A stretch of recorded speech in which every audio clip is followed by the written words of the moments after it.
A boundary test is coming up. This is just a reminder to let you know that no matter who tries to enter your life, you possess the strength to show them the door. Your fire is a sacred gift not meant to be leeched on. Singlehood and celibacy have been an act of extreme self-preservation and self-love. This is not a message about anyone external. It is a celebration of you. I woke up this morning and I heard The Door by Teddy Swims. And then while I was out running errands, I heard the Johnny Cash Ring of Fire song come on. But the interesting thing about that was, as the song was playing, one particular line in particular was louder than the others, and it was the I fell into a burning ring of fire, and it burns, burns, burns. A ring of fire is a metaphor. It is for intense, all-consuming, dangerous nature of falling in love. The painful flames of uncontrollable romance. Written by June Carter previous to their marriage while they were both married to other people. She was grappling with forbidden but undeniable feelings for the volatile, drug-struggling star. She compared falling in love with him to being stuck in a burning ring of fire. They had a passionate, resilient, but deeply tumultuous 35-year marriage. Johnny died only 4 months after June. While he relapsed over the years and indulged in affairs while on the road, she and Johnny chose love and continued to stay together, working consistently to save their marriage. And then The Doors, which deals with the agonizing feeling of being obsessed with someone while in a toxic dynamic. It's about the triumph of finally walking away. Two halves of the same story, different outcomes. One exiting the flames for self-preservation while the other chooses to stay and be immersed in the fiery passions. 222. That is about trusting divine timing. That is about trusting the process. It's about really, really having faith that it's all going to work out the way that it's supposed to.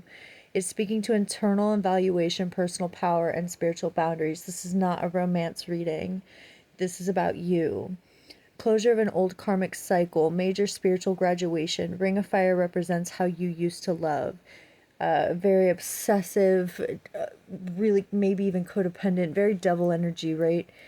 Collapsing into chaotic, consuming, all or nothing dynamics where a sense of self would get lost. You became an empty vessel of who you were. The Door speaks to graduating from that to the power of walking away from what no longer serves you. But the thing is with the doors coming through first as I was waking up, and then the ring of fire coming afterwards, it's not saying that you're going to go back into that, or it's not even really highlighting that, right? It is saying that you've went from this one stage to being able to have enough self-love, self-respect, and self-care to show people the door. And now, because the ring of fire is coming after the doors, it is speaking to that needs to be about you. You need to pour that obsession, that love, that intense fire that you have, and you need to be guarding it, because it came after the doors. You've learned balance, you've learned moderation, and you've learned what deserves your time and attention and what does not. Right? These messages are a reminder to pour that intense fire you carry into your own passions, your art, spiritual growth, things you want to learn, accomplishments, rather than letting it burn you out in nonsense, things that don't matter, things that don't have longevity, that aren't safe, right? And a lot of toxic romantic dynamics, family dynamics, friendships, work situations, whatever it is, it can be very toxic. Like I said, a boundary test is coming up, especially if you're somebody that has been single for a while, or you've kind of tucked yourself away, and you've kind of been in a self-preservation mode. What normally happens is the universe, God, I say it's God, but some people, God will send in tests for you. And it'll be like, okay, are you going to go back into the way it was before, or are you going to take a step forward and you're going to choose differently than what you've previously done? Singlehood and celibacy have been an act of extreme self-preservation and self-love. Again, this is not a message about anyone external. This is a celebration for you. Closing the door on outside distractions and noises so you can save, rebuild, and protect your own life. That is what you have been doing for probably a while now, right? Carrying the weight of the world. You may be a lot more sore in your shoulders and your back.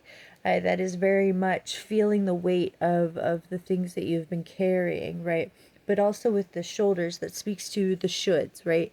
When we put so much pressure internally on the way things should be, the way it should have worked out, I should be doing this, I should be doing that, it tends to weigh us down, right?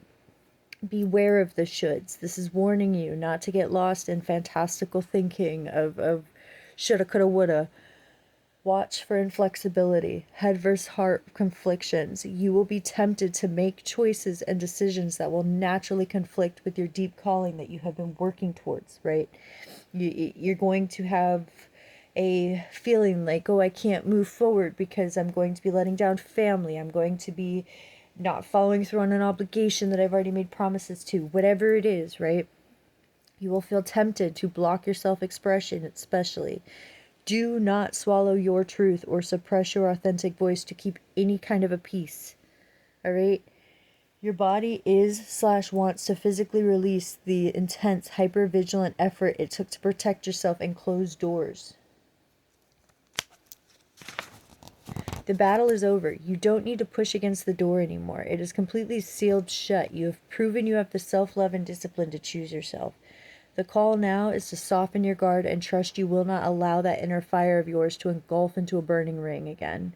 You can handle hard, heavy, heartbreaking emotions. You have the coping skills.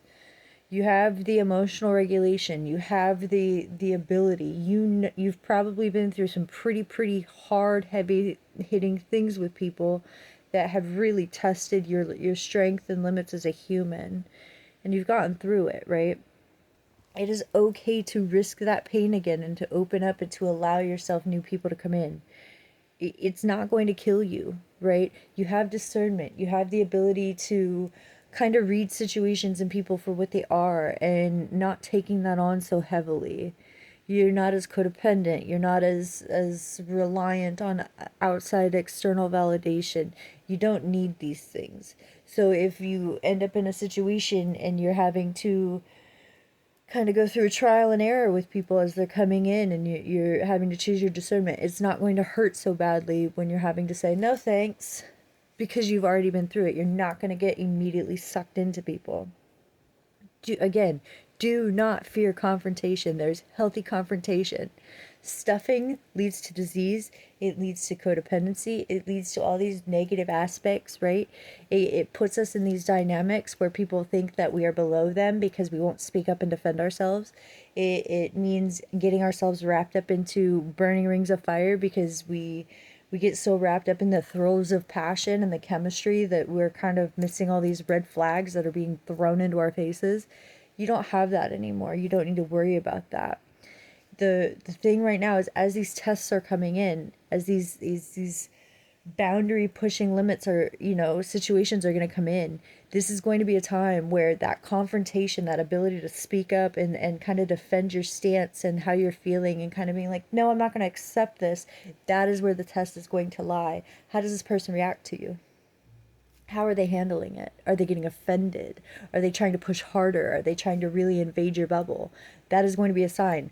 Not for you. Cut it off. Keep moving. Keep doing it, because anyone that loves you, respects you, and wants to be in your life is not going to come in violating you every chance they get and your boundaries. They're not going to want to use you as a dumpster or an emotional pack mule, right? Like with June Carter. She and her family tolerated so much crap with trying to support this man that cheated on her all the time. You're not a pack mule. You are not somebody that needs to take on the burdens of other people to be loved and accepted, and you know this. You deserve equal, right? And so for all of that to come in, you have to soften your guard. You have to stop pushing on old doors and recognize, like, I'm in a new space, right? Now that I am in this different headspace, I'm going to align with people that are like me, and those people are going to come in, and the test is going to be, how do they react to your confrontation? Confrontation is not a bad thing. It is about how it is done. Use the I feels. This is how I feel. And it's going to work out, but the boundary test is coming. You will not get engulfed in a burning ring again. It is safe to open up.